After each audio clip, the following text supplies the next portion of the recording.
JRPGs and horror games are two genres that share more history together than you might initially think.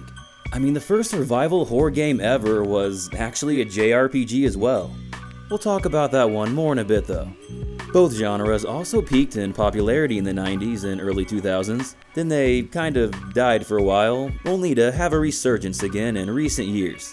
Hell, horror games might even be the most popular they've ever been.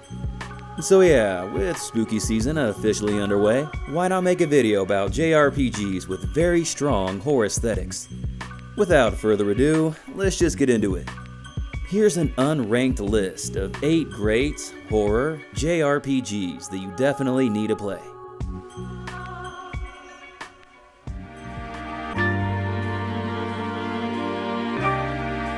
The light is your guide. A dream is what keeps you going.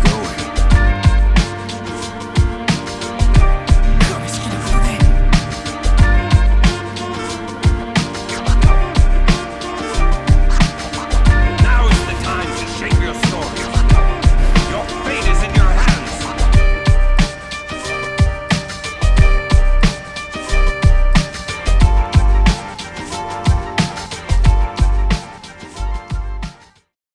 To start off this list, we have the granddaddy of the survival horror genre, Sweet Home. Sweet Home was developed by Capcom and was released for the Famicom. Yeah, specifically the Famicom, as it never released outside of Japan. Don't worry, there is an English fan translation though. Sweet Home has you playing as a group of 5 people investigating an old mansion that is rumored to have precious, valuable paintings from an old famous artist. They then get trapped inside by a ghost and need to find a way out. It's actually based on a Japanese horror movie of the same name. Does this premise sound vaguely familiar to anyone though? Well, at least the mansion aspect. Yeah, Sweet Home heavily influenced the first Resident Evil. Not just in premise though, but in gameplay design as well. The big focus on limited resource management, Sweet Home did that first. The various puzzles and the somewhat Metroidvania aspect to exploration, Sweet Home's got you there too. The main difference though is the combat itself. Sweet Home has turn-based combat, old school first-person Dragon Quest style. Very standard for the era, so yeah, you know what you're in for here. The game's strongest features are definitely the story and the atmosphere. Needless to say, it's pretty mature and is probably the biggest reason why it never got localized. What's really interesting is that each of your 5 characters can die, which does affect the ending, there being 5 endings in total. You can also split up your gang Scooby-Doo style and can swap between them at any point. They each have their own unique skill required to progress as well, so there is strategy in this. This is really cool, I think. But dude, the atmosphere here? So good, especially for a Famicom game. With the music and the resource management aspect and the creepy imagery, it just creates this really tense atmosphere. So yeah, if you're interested in seeing the origins of the survival horror genre mixed with a turn-based JRPG, then look no further than Sweet Home. It still holds up surprisingly well for a game from its era.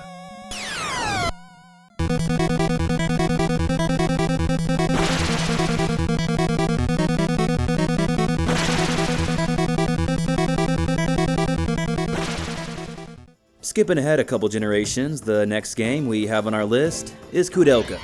Koudelka came out for the PS1 and was developed by the company Saknoth, later renamed to Nautilus.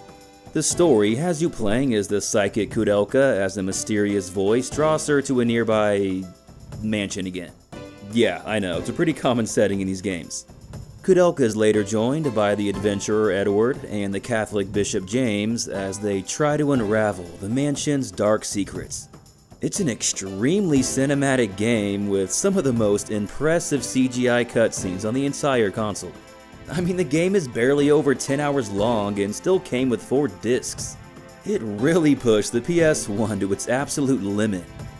Kind of a random side note here, but did you guys know before they doubled down on the whole realistic CGI look, the concept art had a super anime look? I feel like most people, even the ones that are familiar with this game, haven't seen these, so yeah, just wanted to show them real quick.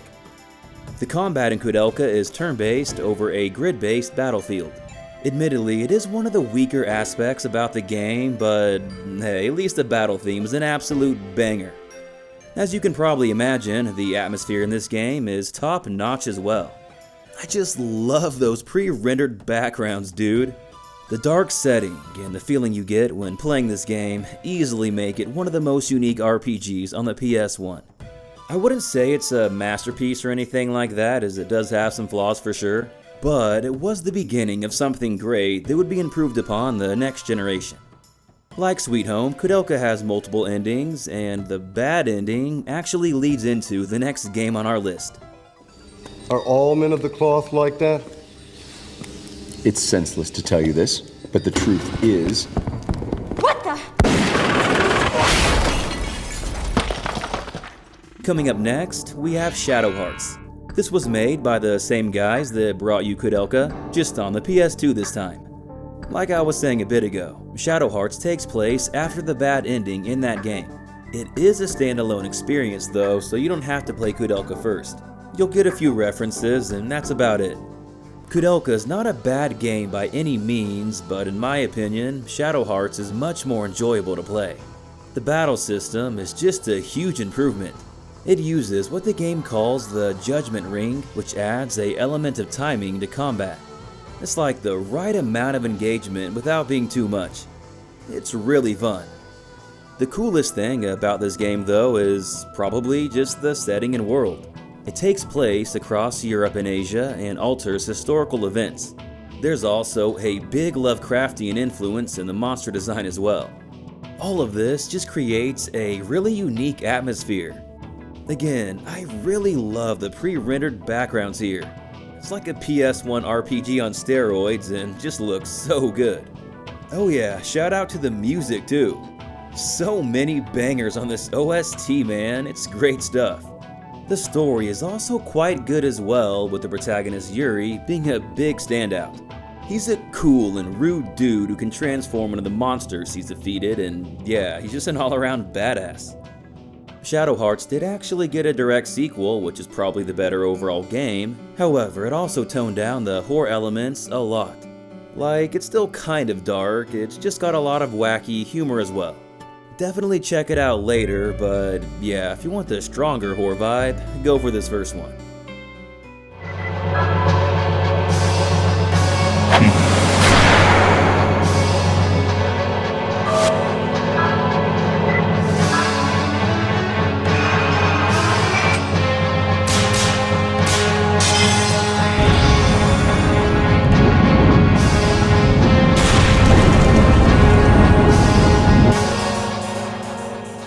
The next game we have on our list is Omori. Omori was developed by the indie studio Omocat and can be played on pretty much any modern console. It's definitely not a traditional horror game at all, and instead is more of a surreal and psychological horror game. The less you know going into it, the better though, so I'm just gonna give a very brief overview. You play as a teenage shut-in who alters between navigating through a dream world and the real world as he tries to confront some repressed memories from an extremely traumatic event. It deals with very heavy themes such as self-harm and depression, and is just a super emotional game. If stuff like that is triggering for you, maybe skip this one. The story is extremely good though, and like some other games on this list, there are multiple endings as well. What's also insanely good is the music. When numerous tracks have multi-million views on YouTube, you know it's something special. So many moments hit you right in the feels because of the music, and it just really elevates the storytelling. Visually, Omori has a very beautiful and creative style. Like, look how cool these battle graphics look. This is so awesome. Battles themselves are pretty fun too. It's a turn-based system with different emotions like happiness, sadness, and anger playing a role into a character's status effects and weaknesses. It's a pretty clever and unique take. Overall, Omori is not a game for everyone, but for certain people it's gonna be a very memorable experience that'll resonate deeply.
And to start off the second half of this list, we have Parasite Eve. Yeah, I'm sure everyone knew this one was coming. It was developed by a prime Squaresoft and was released for the PS1.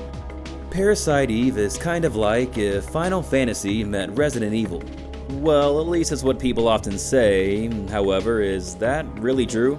Like, yeah, it's an RPG, but it really doesn't play like any Final Fantasy. The battle system is not strictly turn-based and instead is a combination of real-time and turn-based, and no party members ever join you as you just fight by yourself. I mean, I get the comparison given that it's made by Squaresoft, but yeah, just wanted to point out that it still plays in its own unique way. Okay, well I guess there is an ATB bar, but you can like move around and dodge attacks and stuff, and yeah, it's pretty different. Anyway, Parasite Eve has you playing as Aya, a police officer from New York City as she tries to stop this evil being, I guess, from mutating people's mitochondria and shit and just trying to destroy the human race. It's actually a sequel to a novel of the same name, which is pretty cool. The story is very strong here, and like most other games on this list, the atmosphere is phenomenal as well. Music being a huge standout. Every track is just so perfect and fitting. The game also takes place around Christmas, so all the snow gives it a very cool vibe. But yeah, I just talked about this one in our last list video about RPGs that respect your time, so I'm gonna end it here. It's tied for my top recommendation along with Shadow Hearts in this video though. It only takes about 10 hours to beat and is an extremely well-paced experience that RPG and horror fans alike are bound to enjoy.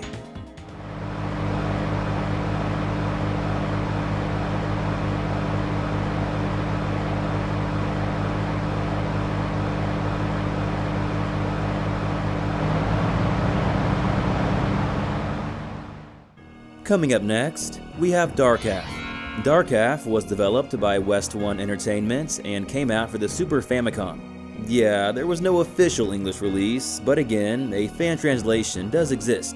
I was pretty split between either including this one or La Place No Ma, another Japanese-only Super Famicom RPG with the fan translation, but it's another Haunted Mansion type game, so yeah, I wanted to switch it up.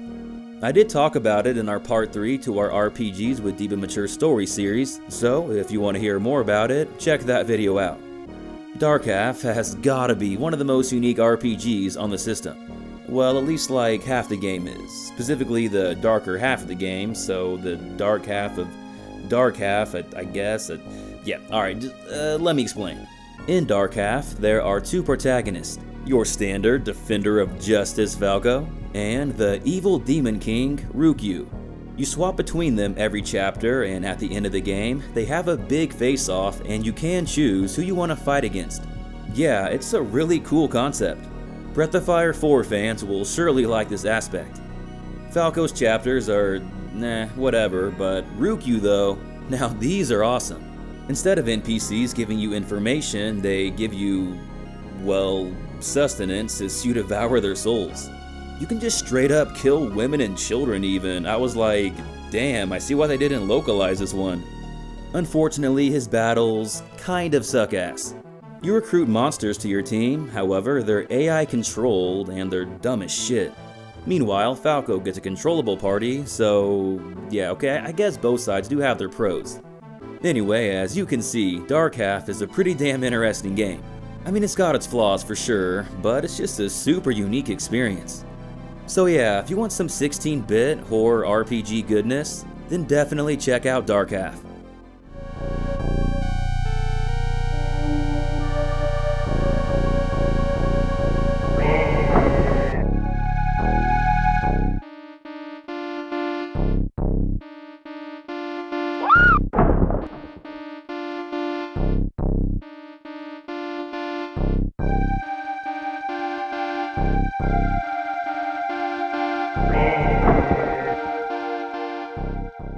The next game we have on our list is Baroque. Baroque was developed by the company Sting Entertainment and initially came out for the Sega Saturn, however later got ported to the PS1. That version was then remade for the PS2 and later got ported to the Wii. Neither the Saturn or the PS1 versions made it out of Japan though, however the PS1 version does have a fan translation. It takes place in first person and looks and feels entirely different. Gameplay is very stiff, but the dark and brooding atmosphere make it an interesting playthrough. I don't want to focus on this version though, as I want to talk about the one that actually came out stateside. Let's address the elephant in the room. Baroque is a roguelike. For those that didn't already skip to the next chapter, hear me out. Okay, well I guess if you don't like roguelikes, this probably won't be the one to sway you, but it is pretty forgiving and does some cool things. First of all, you can save between every floor. If you get some bad luck on a floor and want to try again, you can. Gameplay itself is still very stiff, though there are some unique mechanics. You can cook food on fire, which changes the effects, and you can throw like pretty much anything at enemies. To explain how all this works would take way too long, but yeah, it's pretty different. The story here is, well, that's kind of the thing, it's not really here as it's very vague and you're supposed to piece together a lot of it yourself. It's a little Dark Souls-esque in that regard. The vibe is just undeniably weird and ominous and creepy though, so that's why I wanted to include it here. Like, look at these character designs, dude. They're, yeah, a little out there. Anyway, Baroque is absolutely the most niche game on this list and will not be for everyone. For the people it is for though, this is a pretty unique experience.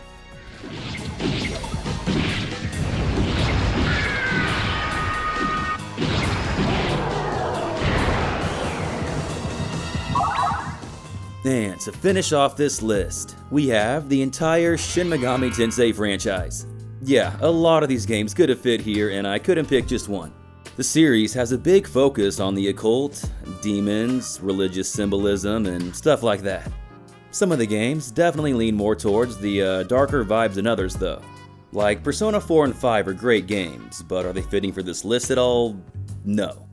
Persona 1 through 3 though, yeah, those are a bit darker. The mainline Shin Megami Tensei games are probably where you want to go for the more horror-type vibes, however. Of all these, Nocturne has my favorite atmosphere. It's a very lonely and desolate game and just hits the right amounts of eeriness and like a unsettling feeling, and yeah, it just works really well. Digital Devil Saga 1 and 2 are also excellent titles to check out. In these two games, you don't recruit the demons, you are the demons. With you fighting as monsters and stuff, it definitely gives this one a bit of a different vibe. The stories here are really good as well. The last two titles that I want to highlight are the two Devil Summoner Raidou Kuzunoha games. These are probably two of the most overlooked Megami Tensei games out there. I never hear anyone talk about them. Well, the first one's kinda just okay, but the second one is really good. They're action RPGs set in the Taisho period of Japan and have a strong detective and noir aesthetic. They're very stylish games and really stand out in the presentation. Apparently, there's a lot of speculation about Atlus remastering these two games in the nearish future. Nothing's confirmed yet, but from what I've read online, there seems to be a pretty strong chance. Anyway, if you want some JRPGs with horror elements, you can't go wrong with the Megami Tensei franchise.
Alright, and that about wraps up this video. Thanks for watching everyone, we hope you enjoyed it. If you did, please either consider hitting that like button or subscribing to the channel if you haven't already. Are there any other JRPGs with horror vibes that I missed? No, like I'm genuinely curious. I know there's at least a few others that I didn't mention, but yeah, there's really not a whole lot out there. I'm always down to discover new games, so let us know in the comments. As always, just want to give a huge thank you to our Patreon supporters, and of course an extra special shout out to our top patrons, Chris Carnaccio, Derek Drost, Jesse Spencer, Jay Shaw Drums, Jump Rock, and Cyano. All of your support and generosity is very much appreciated. Other than that, thanks again for watching everyone, and hope you have an awesome day. This is Corbin from Gaming Productions. Until next time.